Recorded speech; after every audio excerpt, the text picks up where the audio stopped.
श्री शिवाय नमस्तुभ्यम।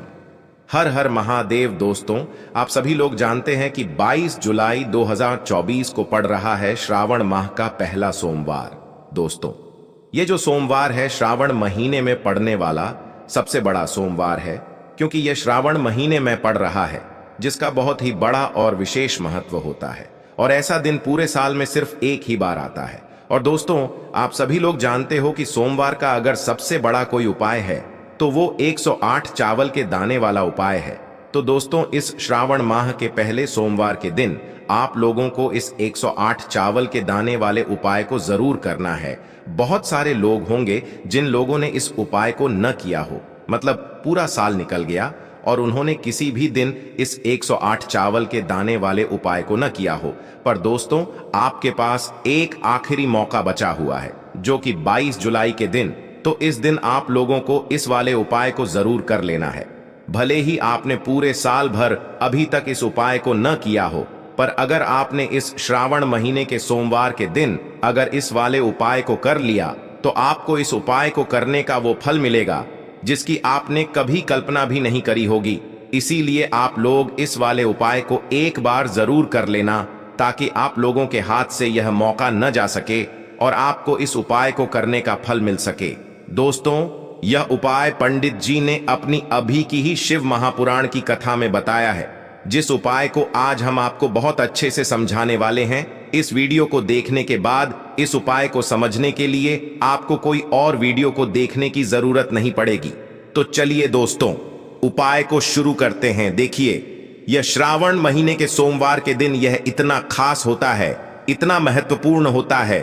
देखा है कभी कभी बड़े बड़े पूजा पाठ अनुष्ठान से जो मनोकामना पूर्ण नहीं होते, वो श्रावण महीने के दिन एक छोटे से उपाय करने से ही आपकी मनोकामना पूर्ण हो जाती है। और बहुत सारे लोगों ने इस उपाय को किया भी है और उनको इस उपाय को करने का फल भी जरूर मिला है। अगर आप लोग भी इस उपाय को करना चाहते हैं तो आप इस उपाय को पहले अच्छे से समझ लेना, सुन लेना, उसके बाद करना। आपको इस उपाय का फल जरूर मिलेगा। और इस उपाय को कर लेने से आपके घर में चाहे किसी भी प्रकार की दुख और समस्या क्यों न चल रही हो, आपको उसका कारण भी नहीं पता है कि भाई यह समस्या किस कारण से चल रही है। उसका कुछ भी कारण हो सकता है, जैसे पितृ दोष हो सकता है या किसी भी तरह का मंगल दोष भी हो सकता है। तो इस दिन आप लोगों को यह वाला उपाय कर लेना है। यह एक ऐसा उपाय है जिस उपाय को अगर किसी विशेष दिन पर किया जाए तो भाई उस विशेष दिन का जो है वह तो हमें मिलता ही मिलता है। पर हमने उस दिन पर इस उपाय को किया है तो हमें उससे भी बड़ा फल मिलता है, और फल बहुत जल्दी मिलता है, क्योंकि आप इस उपाय को बहुत ही बड़े और विशेष दिन पर कर रहे हो।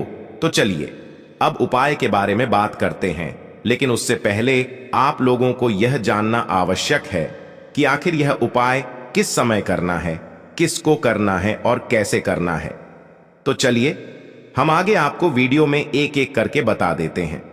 लेकिन उससे पहले अगर आप लोग हमारे चैनल पर नए हैं तो हमारे चैनल को सब्सक्राइब कर लेना और इस वीडियो को लाइक करके कमेंट बॉक्स में श्री शिवाय नमस्तुभ्यम ओम नम शिवाय जरूर टाइप कर देना। तो दोस्तों, इस 108 चावल के दाने वाले उपाय को हमें इस सोमवार के दिन कैसे करना है, किसको करना है, किस समय करना है और कहां पर करना है, ये सारे सवालों के जवाब आपको इस वीडियो में मिल जाएंगे। और जो ये वीडियो देखेगा भाई, उसको 108 चावल के दाने वाला उपाय जरूर करना चाहिए, क्योंकि इस दिन एक चावल के दाने का भी बहुत ही बड़ा और विशेष महत्व होता है। और जब बात आ जाए 108 चावल के दाने की, तो यह सोने पे सुहागा वाली बात हो जाती है और ये एक बहुत ही बड़ा उपाय हो जाता है इस श्रावण सोमवार का। तो अब दोस्तों, इस 108 चावल के दाने वाले उपाय को आखिर करना किसको है, सबसे पहले हम लोग वो बात जान लेते हैं। तो देखो, घर की जो बड़ी माताएं बहनें होती हैं, उन माताओं बहनों में से कोई भी एक बड़ी माता बहन इस वाले उपाय को कर सकती है। और दोस्तों, अगर आप चाहें तो अपने घर में से सभी सदस्यों को भी इस उपाय को करवा सकते हैं। अगर किसी व्यक्ति की खुद की कोई मनोकामना है, खुद की कोई दुख और परेशानी है जो कि वह अपने लिए ही करना चाहता है, इस वाले उपाय को तो वह खुद अपने लिए भी कर सकता है। बाकी अगर कोई घर में से ऐसा है जो कि अपने पूरे घर परिवार की सुख और शांति के लिए ये वाला उपाय करना चाहता है, तो भाई वह भी कर सकता है। उसमें भी कोई दिक्कत वाली बात नहीं है। कहने का मतलब ये है कि इस उपाय को हर एक सदस्य भी कर सकता है और पूरे घर परिवार के सदस्य के लिए घर की बड़ी माताओं बहनों में से कोई एक माता बहन भी कर सकती है। माताएं बहनें अगर घर में उपस्थित न हो या वो यह वाला उपाय न कर पा रही हो तो फिर घर का कोई बड्ढा सदस्य भी इस 108 चावल के दाने वाले उपाय को कर सकता है, चाहे फिर वह पुरुष ही क्यों न हो, उसमें कोई भी दिक्कत वाली बात नहीं है। अब दोस्तों, इस 108 चावल के दाने वाले उपाय को हमें करना कहां पर है? हमें इसे शिव जी के मंदिर में जाकर करना है। बहुत सारे लोग प्रश्न करते हैं, हर एक उपाय को करते समय क्या हम इस उपाय को घर पर कर सकते हैं? तो इस वाले उपाय को आप घर पर नहीं कर सकते हो। इस वाले उपाय को करने के लिए आपको शिव जी के मंदिर ही जाना पड़ेगा। उसके बाद में दोस्तों, जो अगला प्रश्न निकल कर आता है वो यह आता है इस उपाय को लेकर कि आखिर इस उपाय को हमें किस समय करना है, सुबह के समय करना है कि शाम के समय करना है?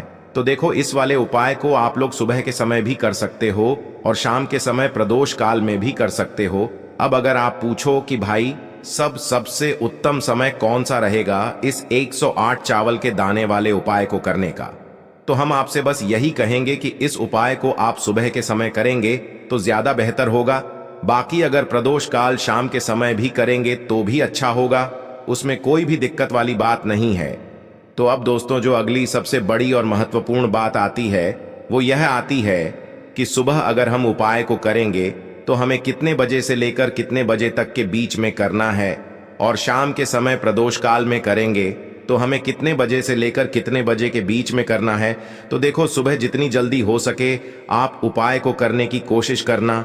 बाकी अगर किसी कारणवश लेट भी हो जाओ, थोड़ी देर भी हो जाए तो 10 या 11 बजे तक भी आप उपाय कर लेना, पर 12 बजे से ज्यादा देरी ना हो, ठीक है? इस बात का ध्यान रखना। उसके बाद में दोस्तों, अगर शाम के समय प्रदोष काल की बात करें, प्रदोष काल का जो समय होता है वो शाम के 6 बजे से शुरू हो जाता है। मतलब शाम के 6 बजे से लेकर 7 बजे के बीच का जो समय होता है ये समय प्रदोष काल का समय होता है। पर अभी जो मौसम चल रहा है, इस मौसम में जो है शाम बहुत देरी से होती है, तो आप इस उपाय को 7 या 8 बजे के बीच में भी कर सकते हो। मतलब शाम के 6 बजे से रात 8 बजे के बीच में आप कभी भी इस वाले उपाय को कर सकते हो, उसमें कोई भी दिक्कत वाली बात नहीं है। अब दोस्तों, यहां पर इस उपाय को लेकर एक और सबसे बड़ी बात ये निकल कर आती है कि इस 108 चावल के दानों को हमें लेना कहां से होता है, और हमें इस उपाय को करने के साथ में क्या और कुछ भी सामग्री ऐसी होती है जो शिव जी के मंदिर लेकर जानी पड़ती है। तो देखो, यहां पर हम आपको बता दें, सबसे पहले आप लोग यह जान लो कि यह जो 108 चावल के दाने वाला उपाय है, सिर्फ और सिर्फ आप उपाय की सामग्री लेकर कभी भी शिव जी के मंदिर मत जाना, क्योंकि हमें भगवान के सामने यह नहीं दर्शाना है कि अगर हम भगवान शिव जी के मंदिर आए हैं तो अपने फायदे के लिए आए हैं। तो इसलिए जो भी पूजन सामग्री है, उपाय सामग्री है, 108 चावल के दाने, इसके साथ में आपको पूजन सामग्री भी जरूर लेकर जाना है। देखो, अगर सुबह के समय उपाय कर रहे हो तो सीधी सी बात है, 1 लोटा जल तो आप लेकर जाओगे ही जाओगे। वही 1 लोटा जल अगर मिट्टी का जल हो तो बहुत अच्छा रहेगा। मिट्टी का जल कैसे बनाया जाता है, इसके लिए हमने पहले से बहुत सारी वीडियोस बना दी है। आपके पास इस दिन एक आखिरी मौका रहेगा मिट्टी का जल शिव जी पर चढ़ाने का और उपाय को करने का, बहुत बड़ा आपको इस दिन फल मिलेगा। तो इसलिए इस दिन हो सके तो भाई मिट्टी का जल चढ़ाना तो अपने साथ में कम से कम 1 लोटा जल तो आपको लेकर जाना ही जाना है। अगर मिट्टी का जल नहीं है तो घर का जल भी आप इस्तेमाल कर सकते हो। इसके अलावा जो भी पूजन सामग्री है, देखो 108 चावल के दाने ये अलग आपके रहेंगे और जो आपकी पूजन सामग्री रहेगी वो अलग रहेगी। पूजन सामग्री में आप जो भी चीज लेकर जाना चाहे वो लेकर जा सकते हैं, उसमें कोई भी दिक्कत वाली बात नहीं है। वहीं अगर हम बात करें शाम के समय की, तो शाम के समय शिव जी पर जल नहीं चढ़ता है, इसीलिए शाम के समय आप लोग एक दीपक तैयार कर लें जो कि गोलबत्ती का आटे का शुद्ध देसी गाय का घी का होगा, है ना? इस बात का आप लोगों को ध्यान रखना है।